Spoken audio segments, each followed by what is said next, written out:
Vote utile ou stratégique, polarisation de la société, polémique stérile, politique des petites phrases, buzz, impact des réseaux sociaux et surtout, victoire de l'abstentionnisme. Ce champ lexical vous est sans doute familier. Il investit les débats à chaque votation ou élection et les présidentielles françaises de 2022 n'ont de loin pas fait exception. Face à tout cela, des voix de plus en plus insistantes s'élèvent pour réclamer une remise en question du système électoral, voire de la démocratie telle qu'on la connaît actuellement. On vous propose d'explorer 4 alternatives, pas forcément toutes neuves, mais qui gagnent en popularité. En France, le système électoral actuel se nomme scrutin uninominal majoritaire à 2 tours. Ça a l'air compliqué comme ça, mais en fait c'est tout simple. Uninominal parce qu'on ne peut glisser qu'un unique nom dans l'enveloppe. Majoritaire car c'est le candidat ayant récolté une majorité de voix qui l'emporte. À 2 tours parce que le premier sert à isoler les 2 mieux élus qui s'affronteront 2 semaines plus tard au 2e tour. Or, les problèmes de ce système sont multiples. Déjà, il ne permet pas de voter pour plusieurs candidats si plusieurs nous plaisent. De même, si aucun ne nous convient, impossible de le faire savoir.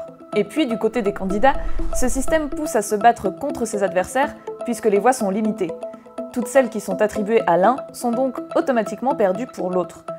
On se retrouve donc au 2e tour avec des candidats pour lesquels on vote par défaut ou contre lesquels on vote pour faire barrage. Et le vainqueur n'est en réalité plébiscité que par une minorité de votants. En 2007, 2 chercheurs français du CNRS imaginent un modèle alternatif, le jugement majoritaire. Le système est simple. Au lieu de voter pour un seul candidat, l'électeur attribue une mention à chacun d'entre eux qui va de « excellent » jusqu'à « à rejeter ». Lors du dépouillement, on additionne toutes les mentions d'un candidat pour déterminer sa mention majoritaire, soit celle qui atteint la barre des 50%. Le candidat qui obtient la meilleure mention majoritaire est élu, en un seul tour. Vieille de 15 ans, cette proposition ressurgit à l'heure actuelle, portée notamment en France par le collectif Mieux voter, qui a d'ailleurs effectué plusieurs sondages selon le principe du jugement majoritaire en marge des présidentielles de cette année. Un premier en décembre dernier qui donnait Valérie Pécresse gagnante et Arnaud Montebourg 3e, un second à quelques jours du premier tour dans lequel on peut constater la progression fulgurante de Marine Le Pen et Jean-Luc Mélenchon, ce qui tend à prouver que les électeurs font preuve d'une réelle adhésion à leur programme. Éric Zemmour arrive par ailleurs bon dernier et Valérie Pécresse 3e. Notons au passage que personne n'obtient mieux que la mention « passable ». Cette méthode annulerait de fait le problème des petits candidats qui volent des voix aux favoris, puisqu'on peut attribuer la mention très bien à tout le monde si ça nous chante. Elle évite également le vote utile et le vote barrage. Mais est-ce vraiment une bonne chose ? Comme avec les restaurants et les sites de notation en ligne, voilà, on vous propose un produit, vous dites plus ou moins oui. Ça me semble être plutôt une marque de dépolitisation ou justement, paradoxalement, de marketing politique en réalité. C'est-à-dire que celui qui gagnera, c'est celui qui peut le mieux vendre sa marchandise ou sa camelote, ce qui n'est pas tout à fait le but de la compétition politique ou électorale. Autre alternative, vieille comme la démocratie, le tirage au sort. L'intérêt d'une telle pratique serait évidemment de réduire le fossé séparant le peuple des élites, ainsi que de représenter plus fidèlement chaque partie de l'électorat. Par exemple, s'il y a 50% de femmes dans la population, il y aura un quota de 50% de femmes dans le tirage au sort.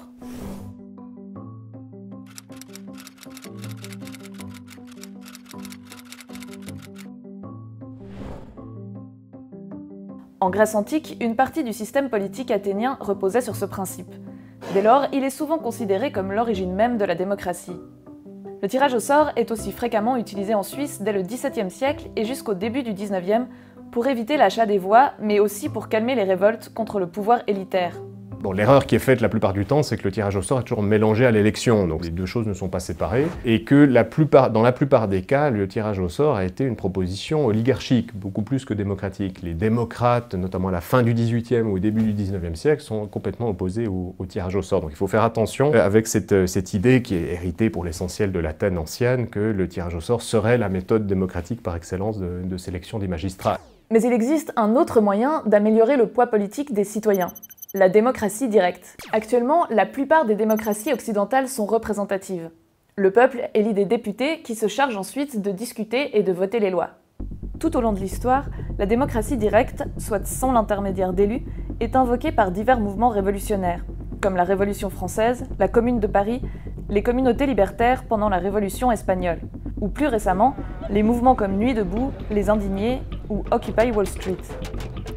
En Suisse, au Liechtenstein et dans certains États des États-Unis, une démocratie semi-directe existe grâce au droit d'initiative et de référendum qui permet au peuple d'avoir son mot à dire sur certaines lois ou sur la Constitution. À Glaris, la Landsgemeinde permet même aux citoyens d'intervenir et de déposer des amendements lors d'assemblées annuelles. Mais des voix critiques craignent qu'un trop grand pouvoir laissé au peuple mène à l'explosion du populisme.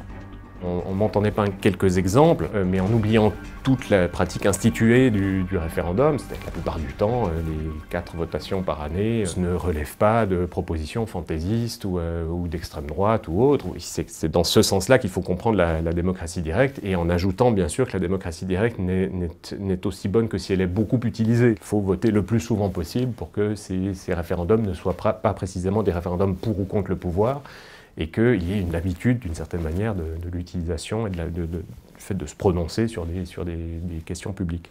Dernière alternative au scrutin uninominal, le système proportionnel. Un système déjà largement utilisé hors de France, et notamment chez nous, dans la plupart des cantons, pour les législatives et les élections au Conseil national. Concrètement, prenons une élection cantonale où 10 sièges sont à repourvoir. Si un parti reçoit 20% des voix, il a droit à 20% des sièges, soit 2. Dans un deuxième temps, les sièges sont répartis au sein du parti entre les personnes qui ont reçu le plus de voix. Les candidats n'ont donc pas besoin de plus de 50% des voix pour être élus, ce qui favorise les petits partis.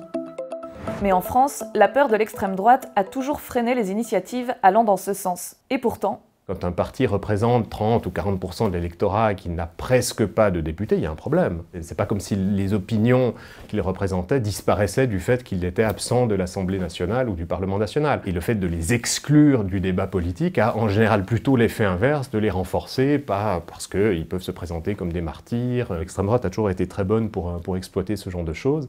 Et donc il me semble, moi, beaucoup plus sage de les accepter dans les parlements, tout en les combattant politiquement, bien évidemment. Bref, tirage au sort, système proportionnel, jugement majoritaire ou démocratie directe. En fait, à chaque élection, on prend 2 semaines pour parler de la démocratie et de ses éventuelles réformes, avant d'oublier pendant 5 ans. Mais finalement, qu'on réinvente ou non leur système électoral, le principal problème des Français réside surtout dans l'importance écrasante accordée au président de la République. Si on a un président ou un pouvoir qui est très puissant, il faut des contre-pouvoirs citoyens, des référendums d'initiative populaire qui pourraient être lancés contre des lois ou pour des transformations constitutionnelles ou autres.